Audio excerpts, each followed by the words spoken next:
Hey, what's up, guys? This is Zach Like here, and you're listening to the one, the only, the Kings of the Ring audio drama podcast, home of the Diamond Donnie Gold, baby. Woo! Let's get it, boys! You're listening to the Kings of the Ring podcast network.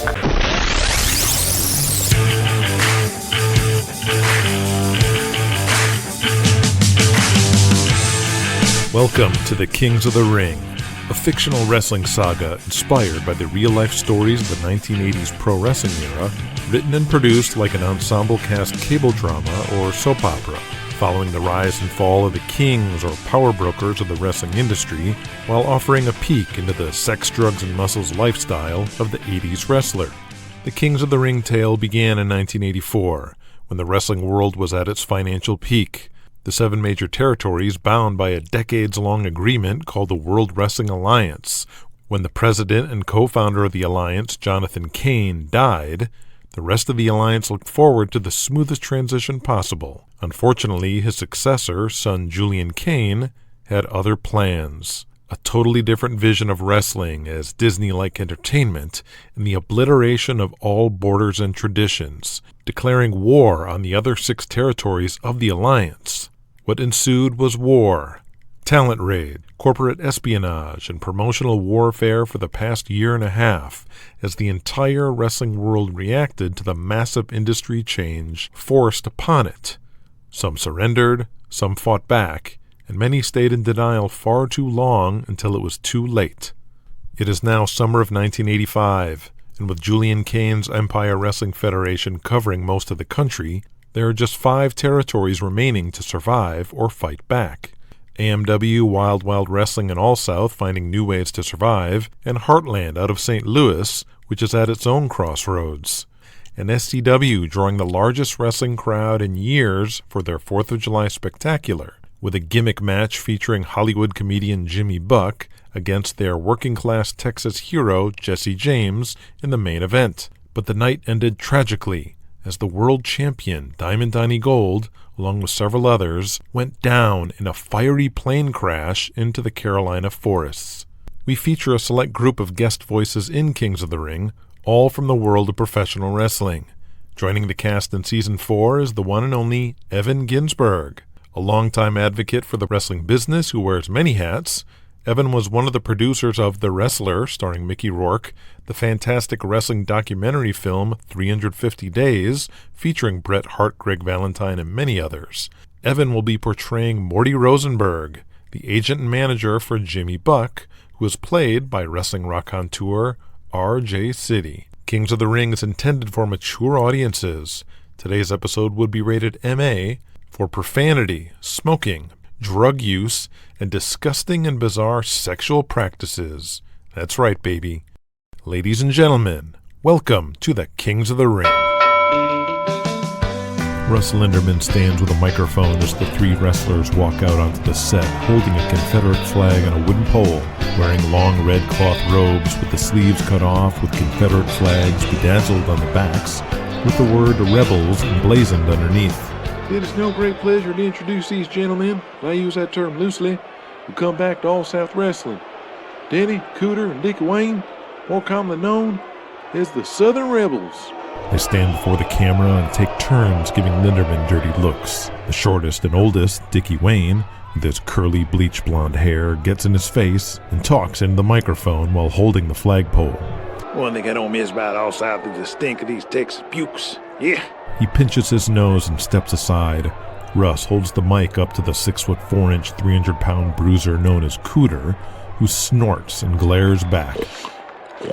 Then quickly turns to the leader, Denny Wayne, with his feathered dark hair, and looks straight into the camera, into the living rooms of fans all the way from Texas through Alabama. What my erstwhile companion and brother Dickie is saying is, Dallas, Texas, guess who's back? Dickie and Cooter look into the crowd, drawing more heat. We are a group of ramblers who keep on rambling, gone hither and yon, and our travels have brought us back home. Last time we were here, we were run off by those pretty boys, the Angel Brothers, Gabriel and Michael Angel. the saviors of the South, the real-life Dukes of Hazzard. But guess what? Michael done turned tail and left his family all alone. I'm talking to you, Gabriel, holding ASW singles gold, fending off your enemies one at a time. Well, I got news for you, Angel Boy. The Southern Rebels don't do one at a time. We are the original Southern gang. We wave this Confederate flag, the true flag of the South, not that ridiculous white star Texas the angels embrace. We are all that's left of the Confederate Army, and we got one man in our sides. He points a finger like a gun in the camera. Gabriel Angel, your days are numbered, boy, 'cause the Southern Rebels are back in all South to rule the roost. Kings of the Ring, Episode 31. Keep it in St. Louis.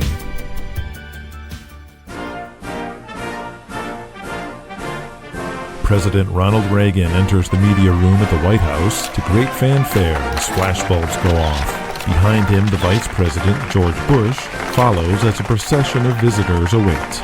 But there's one who stands above all the rest, the 6'6", 285-pound Thor Hansen, who stands in full American Viking regalia, replete with horned helmet and a large red cape. Despite being led by his handlers to another group, President Reagan marches straight to the mighty Thor with his hand extended.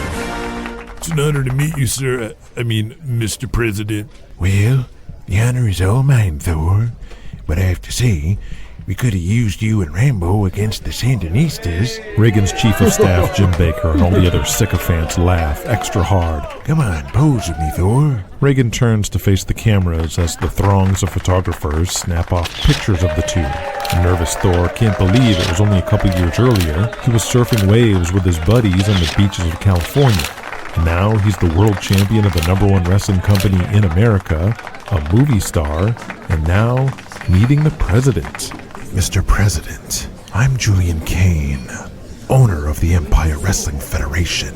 Julian, standing beside Thor and Nigel Davies, takes Ronald Reagan's hand and shakes it. I created Thor Hansen. Oh, that's nice. Julian turns to the cameras and just one flash goes off from the EWF photographer as the president is turning away. Vice President George Bush approaches Thor as President Reagan moves on to other people. How you doing, Thor? If you're not busy later, maybe you could bench press the deficit. Mr. Vice President, I am Julian Cain. Nigel Davies, how you been? George Bush walks right past Julian and shakes Nigel's hand. Mr. Vice President, it's been too long. Yeah, not since I came up here to Washington. Haven't seen you since Houston. How's that Bert Ironside doing? Bert is fine, but I've been working for Julian Cain here, out of New York. Hiya, Julian. Nice to meet ya. It's an honor to meet you, Mr. Vice President. I voted for you twice. Well, thank you. Need all the help we can get. President Reagan and yourself were a personal inspiration for my success. The way you trounced Mondale, it was a thing. Tell me, Nigel. I read on the AP about that plane crash that took Waylon Thorpe. Such a tragedy. I'll tell you, Thor, I used to coach young Waylon Thorpe when he was in the baseball pony league back in Houston. No way. Fantastic catcher. A fine wrestler and a fine man. And was Diamond Donnie on that plane, too? I remember me and Barr saw him at Sam Houston Coliseum. Wrestle for an hour straight. What a tragic loss for wrestling that would be. Julian, tired of being constantly reminded of Donnie Gold. Donnie Gold's career was over long ago, and his life as he knew it is just as over. Well, it's good to see you, Nigel. Know it wouldn't be prudent at this juncture to leave the president and talk wrestling with you, but send my best to Diamond Donnie. Yes, and thank you for arranging all of this. Julian stews.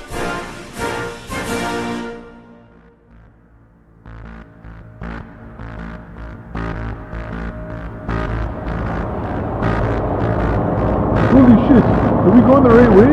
You said the storm was on the coast. Something's going wrong. Come on, brother, enjoy the ride. Mayday, Mayday. Here's Alpha 9 of Papa. Shaking status on the storm over coordinate 4. Come on, you son of a bitch. Oh, shit. Everybody breaks for landing. Oh, he's sticking the shit to the foot.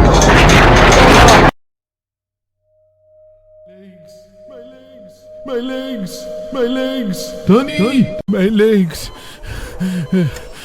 Just like every morning, Donnie Gold wakes from a drug-induced sleep and relives the crash. He peels his eyes open and sees a pretty brown-haired nurse at his feet, leaned over, tucking in sheets, and notices her breasts.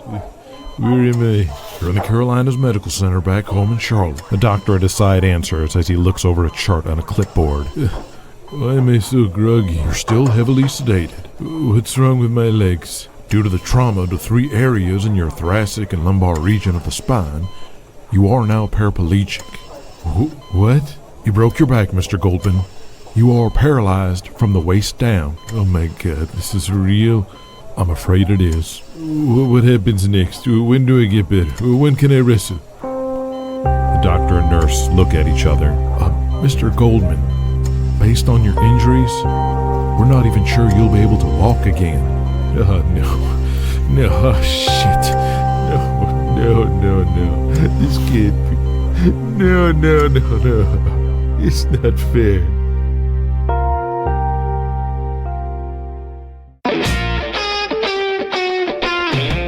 In a makeshift office near the locker room in the Dorton Arena of Raleigh, North Carolina, SCW owner Daniel Hawkins frets. July 4th was the greatest night and worst night in SCW or CWA history. We drew a record-setting crowd. Wrestle America was the biggest show in the history of the Carolinas or Georgia. A bigger gate than anything my mother ever did. And one plane crash whisked it all away, killing one of our most reliable guys. And our world champion's been paralyzed? His booker and top babyface, the 270-pound outlaw Jesse James, pushes his Rangers baseball cap higher on his head, cooling off his sweaty face as he hands Daniel an issue of USA Today. I'm afraid it gets worse, boss. See for yourself. Daniel Hawkins pulls out the Purple Life section with a big picture of comedian Jimmy Buck standing in the ring. He skims through it. This can't be happening. Wrestle America packed 30,000 fans into Charlotte Memorial Stadium to see Southeast Championship Wrestling. The biggest wrestling crowd in 4 years anywhere. And they're reporting our show as an EWF show?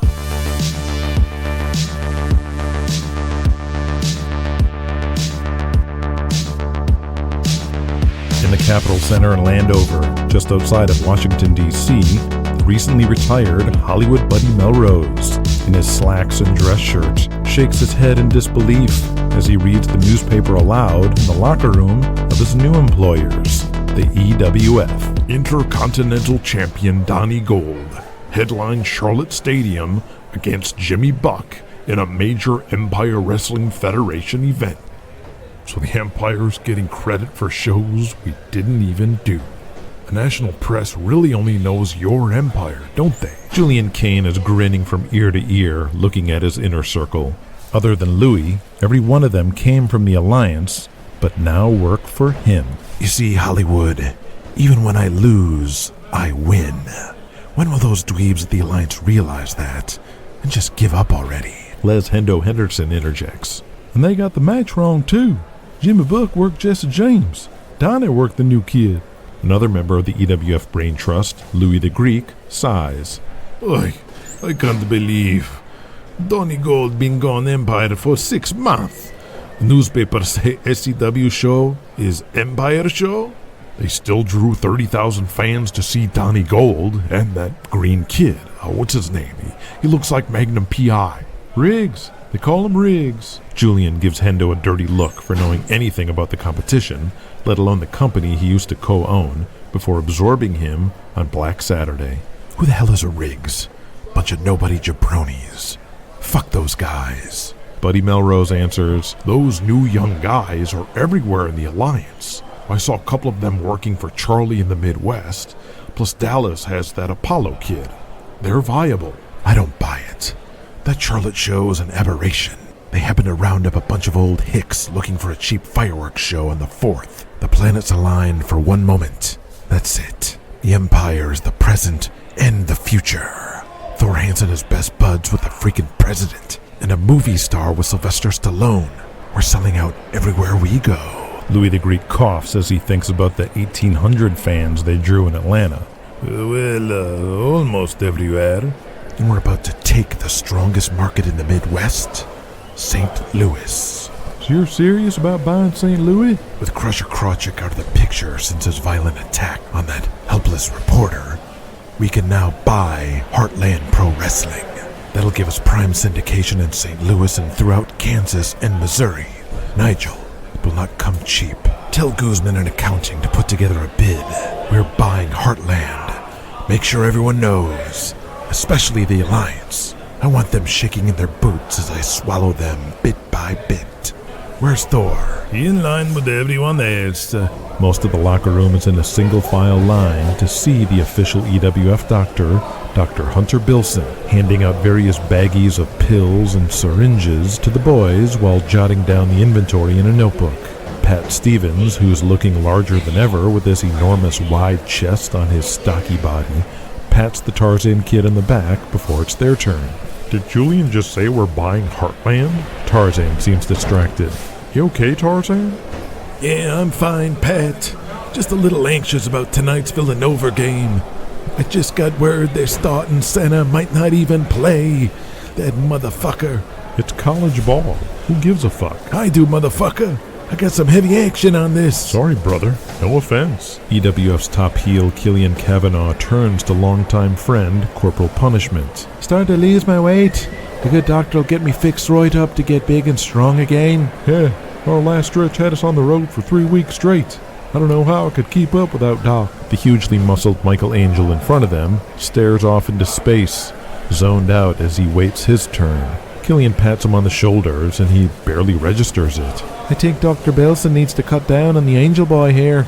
Won't be nothing left for the rest of us. Oh, come on now. Mac's just trying to get by like all of us. Yeah, we're all just trying to avoid the fate of old Donny and Wayland Thorpe. Bless his heart. I still can't believe Wayland's gone. When I wasn't riding with you, Tommy, and Herc, Wayland always made room for me. One of the kindest souls I ever met in the business. And poor Donny. That fucker drew 30,000 fans. Now it's all gone. But what a way to go out, eh? The best wrestler in the world, going out on top. Top that motherfucker. Tommy Aloha, bathed in sweat, bursts into the locker room holding the Intercontinental title belt. Holy shite, they gave Tommy the belt tonight. Good on you, Coconut. The powerhouse from Montreal behind them says, Ah oui, Yoshi was just getting the belt off Michael to put on someone they more comfortable with. Should have put on someone from Canada. A sweaty Mr. Yoshi meets Aloha with hand extended. Tommy hugs him, overcome with emotion. Thanks, brother. We tore the fucking house down tonight, bar. Then bows to the fellow Hawaiian who plays in evil Japanese. Mahalo nui loa mai kaikoa ana from Waialua. We are brothers for life, Kaikana. It was an honor to put you over, Tommy. Killian motions towards Hercules Harris in the corner. Guess we all can't be happy. Glum and depressed while he looks at himself in his African Shaka Zulu gimmick. In a tranquil yard surrounded by palm trees, grass, and the sounds of Florida around him, the former president of the World Wrestling Alliance and former owner of Heartland Wrestling, George Gilmore, enjoys his morning coffee with the newspaper. Intercontinental champion Donny Gold headlined Charlotte Stadium against Jimmy Buck. Good God, does that really say Empire Wrestling Federation? His wife ignores him while he rants. What the hell is that kid doing in Charlotte? Maggie Hawkins would never have let that happen. She always spoke with the press directly to get all the names straight, all the information. You can't leave it up to the press, especially when they don't follow the business. Excuse me, my dear. Hello. Gilmore. Carl Krusher Krawcyk, my friend. How are you doing? They're taking Heartland away from me, George. That breaks my heart. With that damn lawsuit and the back taxes for Heartland, I've had to declare a bankruptcy. I'm losing everything. These lawsuits. Everyone's trying to sue each other now. It's a new day, and not a good one. Tell me about it. The taxes were not your fault, Krusher. It was Crookshanks. He embezzled a lot of money and disappeared somewhere in England. I can't locate him anywhere. But striking that reporter, no matter how he provoked you, was your fault. But I suspect it was Julian Cain who set you up. I've been watching from afar, and that Julian Cain is one crafty son of a bitch. And it makes sense he sent him to you, knowing that some kind of catastrophe would be the result. That makes sense. Probably my receipt for making him piss his pants in front of the entire Empire locker room. Oh dear, what did you do? I brought my .357 Magnum, and Okay, Carl, that's enough. I don't want to hear any more. You've made your bed, now lie in it. It's bigger than me. Heartland goes up for auction, and I hear Julian Cain wants it. What? No, that can't happen. It doesn't have to, George. Let's do my original idea. Buy Heartland back. You run the business, I run the show. Carl, I'm done. I'm retired. I'm never happier to be away from all the bullshit you're going through with Julian and each other. This is my life now. I play a little croquet, a little golf. I drink a Tom Collins in the afternoon. I don't need the headache. Do you think anyone else in the Alliance would buy it? Charlie, Bert, Raylan, they all have their own problems. I doubt they'd take that on. And how would they anyway? The Alliance is built on multiple separate and distinct territories. How could someone own two? Daniel Hawkins bought SCW from Julian. He doesn't even use the CWA name anymore. Madness. But it doesn't surprise me in the least. Be weary of this Daniel Hawkins boy. What do you mean? There is a lot lacking in him. Traits he did not inherit from his mother. Maggie Hawkins was a strong and effective leader. This Daniel, there will come a time when the Alliance needs him, when the wrestling business really needs him, and he will falter. George, I can't wrestle anymore. My body is broken. On top of Heartland, I'm about to lose my house in this bankruptcy auction. Buy Heartland back. Give me the book, and you stay in Florida. I'll work for half my fee. Carl, I'm done. I put in more years than any of you. I built St. Louis into an institution and the most reliable fan base in the country. I am content with my legacy.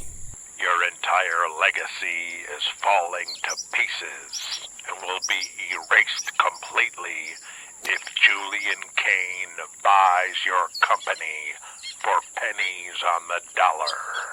Have you seen what he's done to Jonathan Cain's Empire State? Yes, I saw that music video in the news about Africa.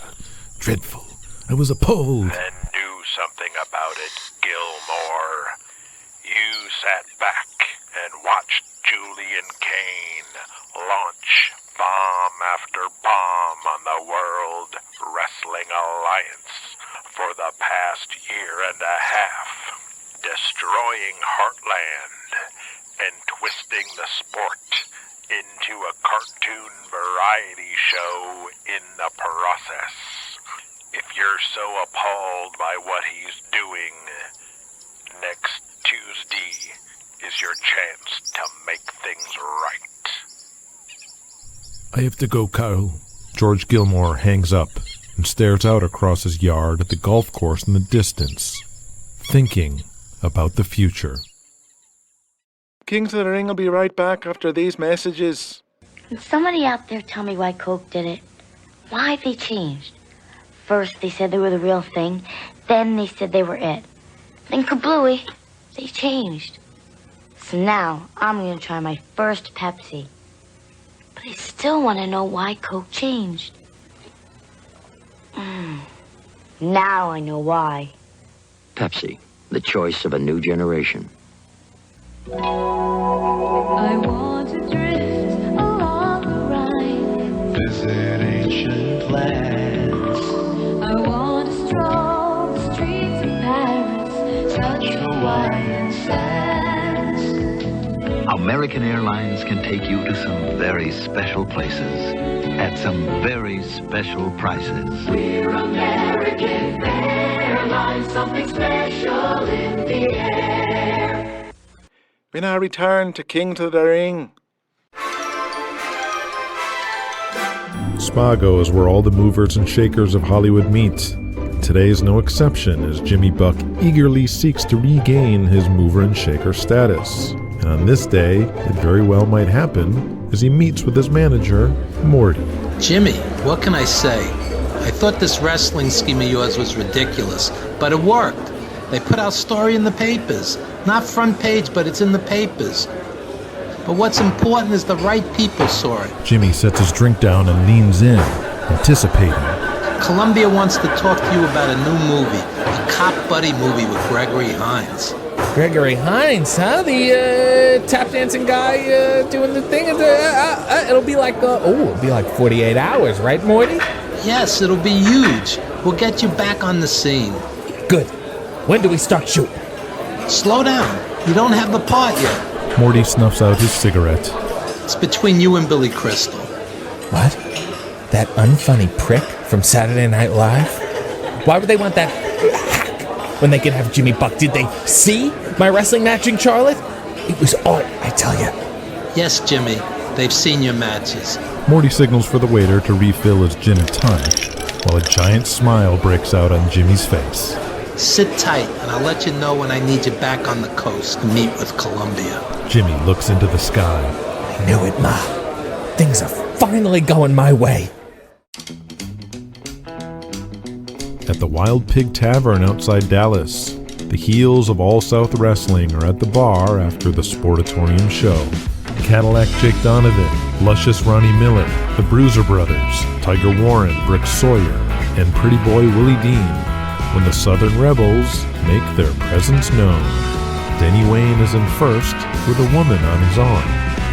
Boxcar Bill. The ring crew chief, Boxcar, puts down his frosty mug and turns to shake Denny's hand. Good to see you, brother.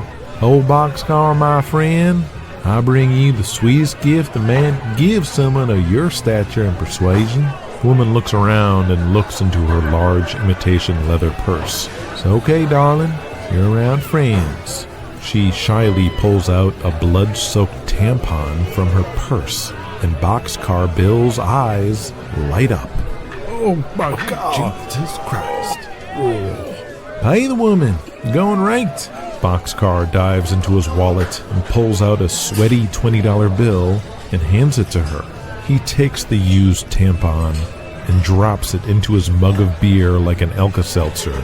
The blood turns into a dark cloud inside the amber bubbles of the foamy ice-cold beer as a few pubic hairs float to the top.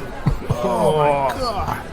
Boxcar Bill picks up the mug and puts it to his face and tilts it back, chugging up every last drop of the tampon-soaked beer while staring at the girl. Chug it, brother. The massive brute Cooter Wayne leans over, heaving.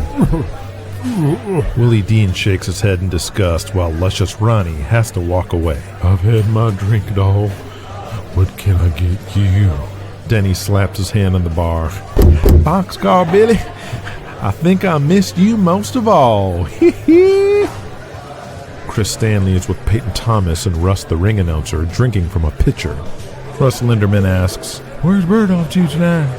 Chris doesn't want to reveal how he's not in the loop with his uncle, pretends he knows as he drinks, but he's actually listening intently. Out of town. Meeting with Charlie Gotch. Alliance shit. Do you think he'll bring up my idea about the Alliance Super Show? Could be what he's there to talk about for all I know. I think it's exactly what we need to beat the Empire. It's a pretty big ask, but I do think that could be major. Yes. Is this the Wonder Kid? Denny Wayne walks over with beer in hand and pats Chris Stanley on the back. Uncle Bert say that about me? Why, no. It was Peyton here. Chris smiles at Peyton, though he's disappointed Bert didn't talk him up like that. Just when he thinks he's in the inner circle with his uncle, he gets mixed messages like he's still on the outside. I'm Chris Stanley with Mr. Wayne. Yeah, don't be so formal, young man. You can just call me Lord of the Manor, Sir Dennis.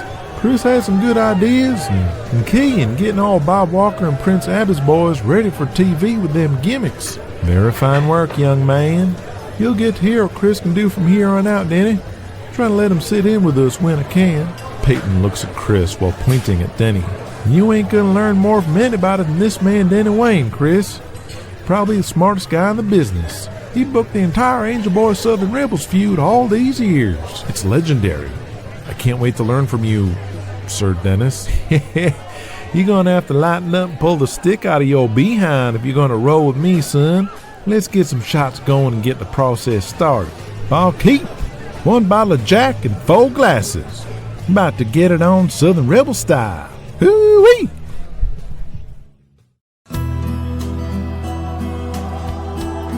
On the waters of the Mississippi River sits the iconic Al's Steakhouse, with 2 very special patrons gobbling up a steak feast on the Alliance account, Charlie Gotch and Bert Ironside. To Chief Waylon Thorpe. Bert Ironside toasts.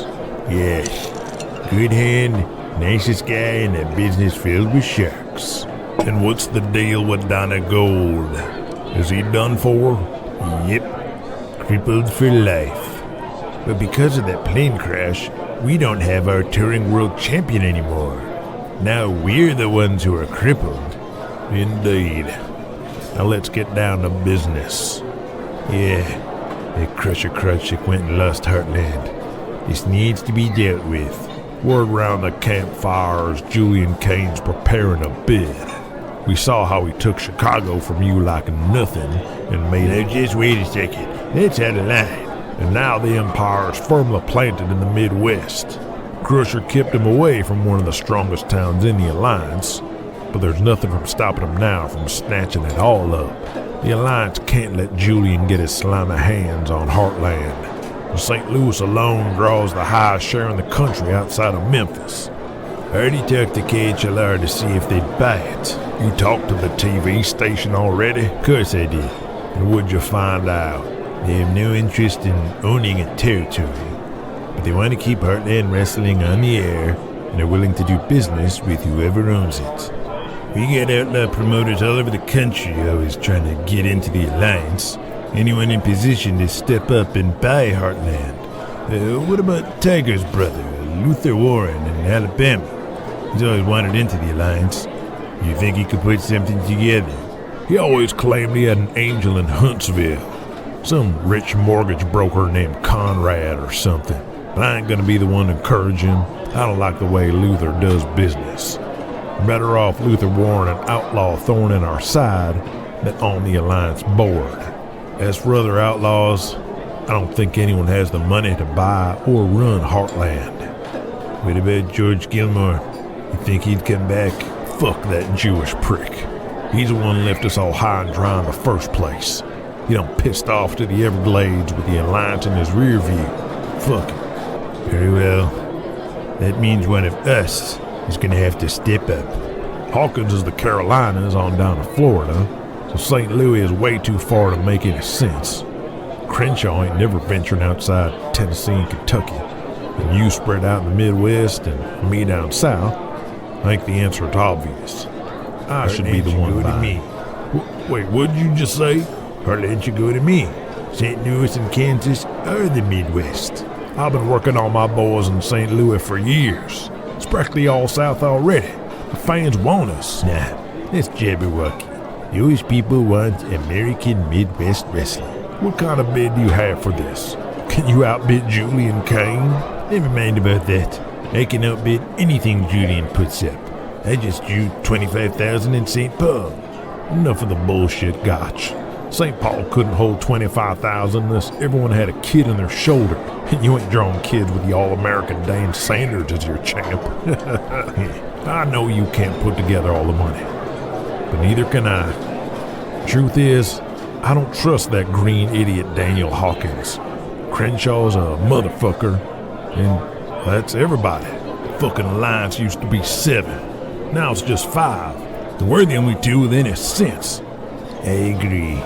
That's why it's just you and me talking right now. I reckon between the 2 of us, we can put together enough dough to buy Heartland to keep it in St. Louis. I like this, Bert. We don't need the others. They don't even need to know we're discussing this now. And I hate to say it as president of the Alliance, but neither one of us wants to own and run it as a separate promotion. And I wouldn't trust Krusher anymore to run it. I love Krusher Krawcyk, but he's not cut out. Yes, Heartland will need to be dissolved. It had its day, but that day is done. Sad as that is, I agree. The fair thing to do was split Heartland 50-50. Yes, you can have the entire state of Kansas, and I'll take Missouri. No way. Missouri has St. Louis. It should go to me in the prestige of AMW. Prestige? You're as delusional as you are bald, Gotch. Missouri is mine. Take Missouri and Kansas, but St. Louis should be AMW. You take those farmlands. Those are the kinds of people all South draws anyway. Nuh-uh, Charlie. I want St. Louis. How much are you even putting into this? It's an auction, and I can put in as much as $250,000. Well, I can put in 300. That should get me St. Louis, but I can do 250 in cash. Is yours in cash? Well, 250 in cash, but I'm good for another 50. That ain't gonna work. We're gonna lose this. Shit. Bert sits back and lights a cigar while Charlie sips his whiskey. $500,000 is a shitload of money, and I'm pulling money out of my own account, not AMW's. As I'm sure you are too, Bert. Just forget about the split for a second, and I know we'll make the money back. But will this be enough? We don't know what Julian Cain's coming with, but based on the last 2 years, he'll spend every penny he can just to take the Alliance down.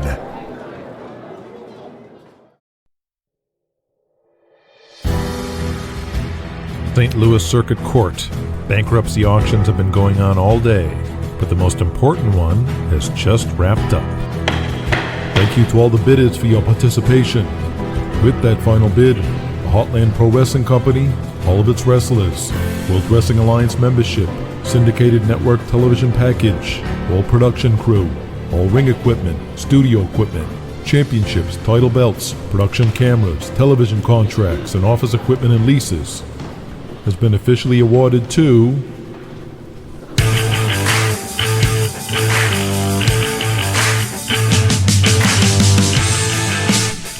Sorry, gonna have to wait for episode 32 to find out who bought Heartland.